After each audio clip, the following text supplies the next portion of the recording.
Europe Out Loud, a podcast about Europe's history, culture, and civilization. Brought to you by the Martens Center, with Federico Reo. Hello, everyone. Welcome to a new episode of Europe Out Loud, our podcast series that brings European culture and history to bear on problems of contemporary EU politics and policy. Today, we are going to have a shorter solo episode after many guest episodes in previous month. And as usual, we have picked a topic that is highly important in the current EU debate, and that's the issue of protecting fundamental EU values. Now, this has been certainly a bit overshadowed by the Ukraine war in the East, but it remains prominent because, as many of you may know, for example, the European Commission has decided over the last few weeks to activate for the first time a new rule of law mechanism agreed upon in 2020, but suspended for a long time because there was a case in course before the European Court of Justice that was settled only recently. And the Commission decided to trigger this mechanism that would allow the EU to withhold EU funds to Hungary in this case, as a country in which systematic violations of the rule of law exist. The issue was very controversial at the time when it was agreed in 2020, and in general, it has triggered a rather inflamed debate. To an extent, also during the Slovenian presidency, this issue of the rule of law was taken up. I'll do it in two parts. The first part will give a little bit of the historical background, trying to explain why this issue has become so prominent over the last few years. It has not been so for many decades of European integration. Why now we see this upsurge in relevance of the protection of fundamental rights. And also in a second part, some thoughts, some observations on how we can maximize the effectiveness and legitimacy of EU action in this field while minimizing the potential for conflicts within member states and between member states, which is very high, as some of what I have said already shows. So the first part, I think understanding what brought us here, why the issue has become so prominent and so salient, requires a bit retracing very briefly the evolution, the transformation of the EU or of European integration, let's say, from a process of limited objectives, as it used to be at its beginning, to an all-encompassing union of values, which is what it has become, particularly with the Lisbon Treaty and after the Lisbon Treaty. Now, at the beginning, in the 1950s, as we know, the European integration was mostly a community of interest in pursuit of specifically defined goals, which were contained in the treaties. But very quickly, already in the 1960s, some developments forced the issue of values on the agenda. What were those developments? I think essentially, on the one hand, the increase in strength and scope of EU action and EU law. We know that in the 1960s, for example, the European Court of Justice spectacularly constitutionalized EU law, enshrining particularly the principle of supremacy of EU law over national constitutions. But also the scope of EU law moved, enlarged, with subsequent treaties, starting particularly from the Single European Act, but also to an extent before through the case law of the European Court of Justice. So all of a sudden we had a European law that was very strong, that could enforce itself above national constitutions, and that was very all-encompassing. And this raised the problem of the risk, if we wish, that the basic principles protected in national constitutions could be circumvented somehow through EU action, which was, now EU law being superior to national constitutions. This posed an issue. And this is a little bit counterintuitive, maybe, let's say in the context of current debates, which are mostly about the EU acting as a guardian of individual rights against offending member states. But in fact, the origins of the EU involvement in these fields are about making sure that the basic principles protected in national constitutions will not be undermined by European initiatives. The other big trend that I think sort of explained this transition necessitated this transition from a union of limited objectives to a union of values is the enlargement process. The first enlargement was relatively harmless from this point of view because it was an enlargement to three consolidated democracies, Denmark, the UK, and Ireland.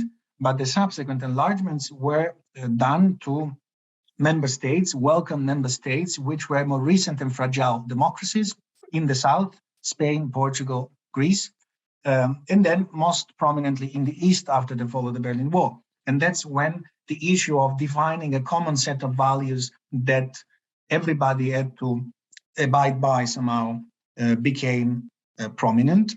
Values that essentially then would become those defined in Article 2, democracy, fundamental rights, and the rule of law.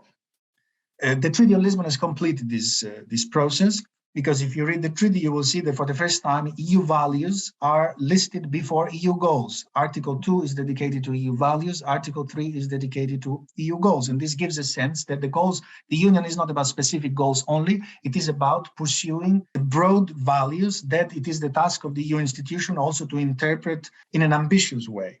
And this, I think, explains why post-Lisbon, the European institutions have felt that they could and that they should step up their action in the protection of EU values.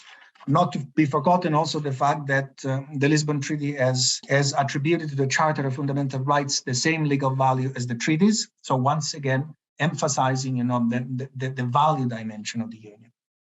So that's the first reason why this has become prominent. The Union has transformed profoundly over the last decades, and particularly post-Lisbon. The second reason is a more cultural political one, and it also helps us to explain why this has become so controversial. And it is the relentless rise of identity politics.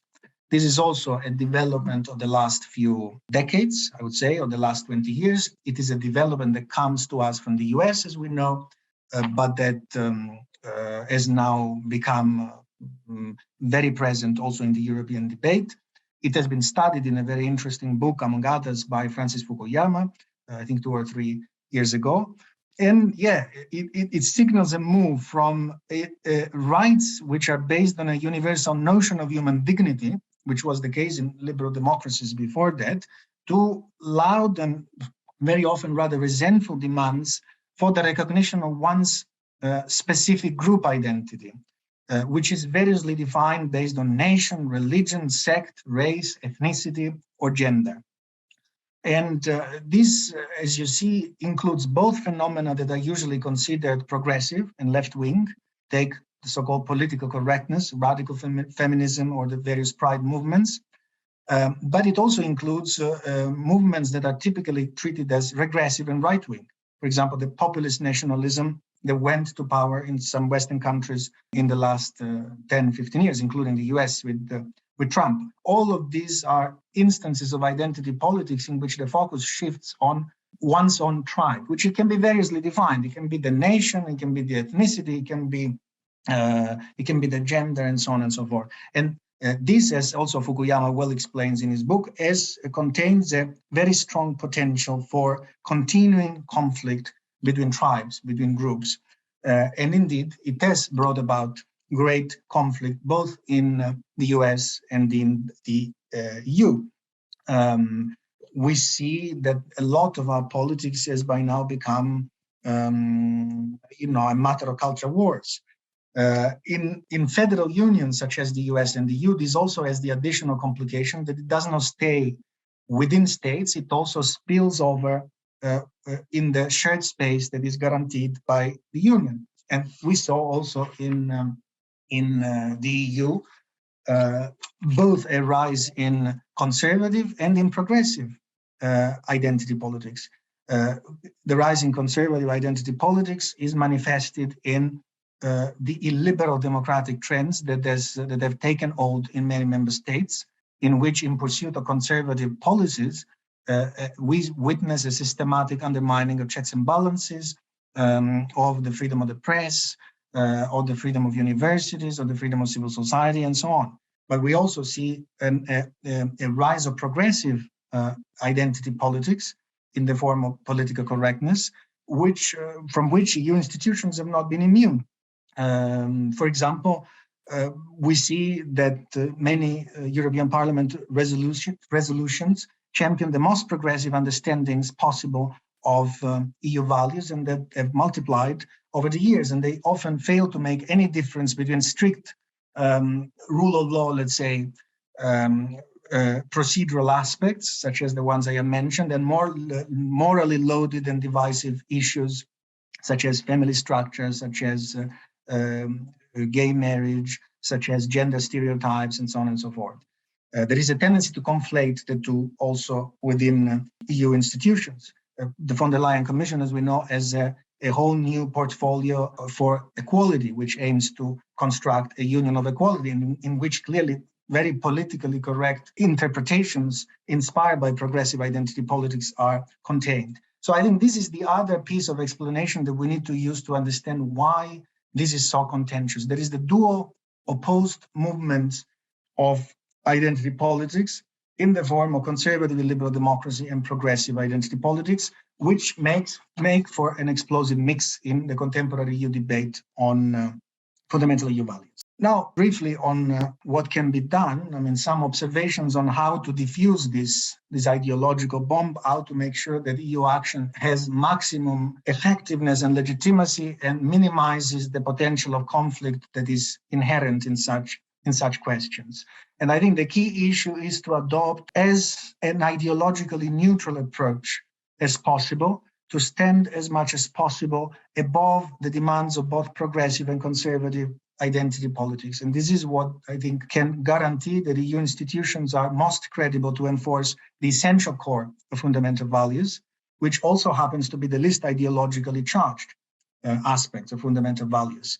Essentially basic civil and political rights, freedom of speech, life, private property, freedom from violent crime, freedom of religion, fair trial provisions, basic checks and balances. There is no doubt that these issues have to be enforced forcefully in any federal union that works properly. And the EU is one such federal union. Maybe 2 or 3 observations of what should be avoided, ideally. So the first is that the history of federal unions, and we have a rich history of federal union, teaches us, I think, that moral disagreements are not always soluble within them. And that therefore it is best to keep federal union as much as possible out of the most divisive aspects of morality policy.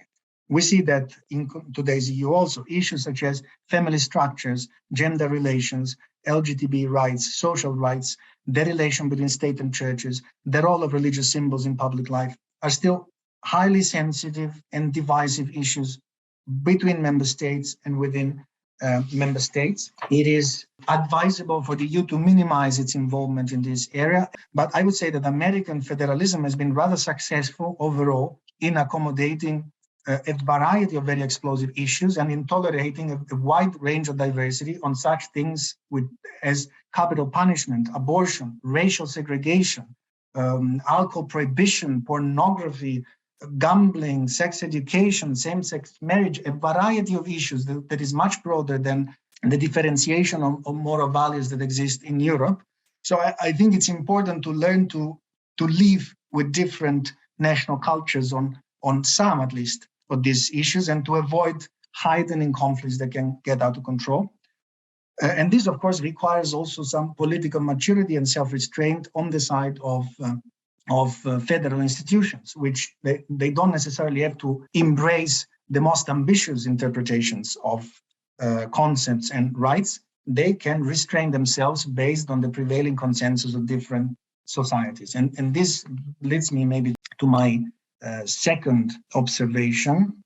That my second observation would be that fundamental values, fundamental EU values, but I would say fundamental values in federal unions, generally speaking, also have to be interpreted with a reference to subsidiarity and with a reference to national identities, which also are basic EU values. Article 5, of course, protects subsidiarity. Article 4 recognizes national identities. And here we see a change of attitude in European courts and European institutions more generally in the last 1 or 2 decades or so, because for a long time, European courts, for example, ensure the core protection of basic rights while extending to states a generous latitude to interpret these rights in light of their differing preferences and traditions. It's always a very tricky balance to strike, but it must be stricken in a well-functioning federal union. More recently, an attitude has prevailed that shared this sort of cautious approach and embraced a more aggressive championing somehow of prevailing progressive values. Maybe a final sort of observation that the final and politically most difficult one is that every expansion and strict enforcement of supranational rights implies also a marginalization of national democratic institutions, because everything that becomes a right is taken out of the national democratic debate, and it becomes a legal obligation somehow. So again, here there is a need for balance, because it's certainly one of the reasons why the populist rebellions of the last few years occurred, that the feeling that more and more issues were taken out of the democratic debates that was allowed and were becoming somehow legal provisions that had to be observed. So I conclude very briefly, simply summarizing that there are very strong reasons in a federal union like the EU to ensure a very ambitious protection of fundamental values and of the rule of law. But there is also a balance to strike that allows as much as possible these values to be filtered through the different experiences, cultures, preferences of different national and local communities. So there is a balance to strike, and this balancing act is largely incumbent on the supranational institutions. I should say, in conclusion, that a major data-driven study that the Martin Center has commissioned and that will be published in the next few weeks confirms the validity of these observations. It confirms that there is, throughout the Union, including in the most conservative member states, such as Hungary and Poland, overwhelming support for a very ambitious enforcement of fundamental EU values and the rule of law, including sanctions for the countries that violate them. These values are universally considered basic requirements for EU membership. So this should be an encouragement for the EU to be ambitious in the enforcement of basic values in the rule of law. But at the same time, the study also confirms that there is a strong potential for cultural backlashes if EU standards are extended to include such morally loaded issues as abortion, as gender relations, gay marriage, and so on. Here, there are important states in which democratic majorities are opposed to this conflation. And in all member states, there are important parts of public opinion that are skeptical towards it. Therefore, it's a matter of balance. It's a matter of finding the right equilibrium. Thank you very much. That was today's episode of Europe Out Loud. Subscribe to our podcasts for more.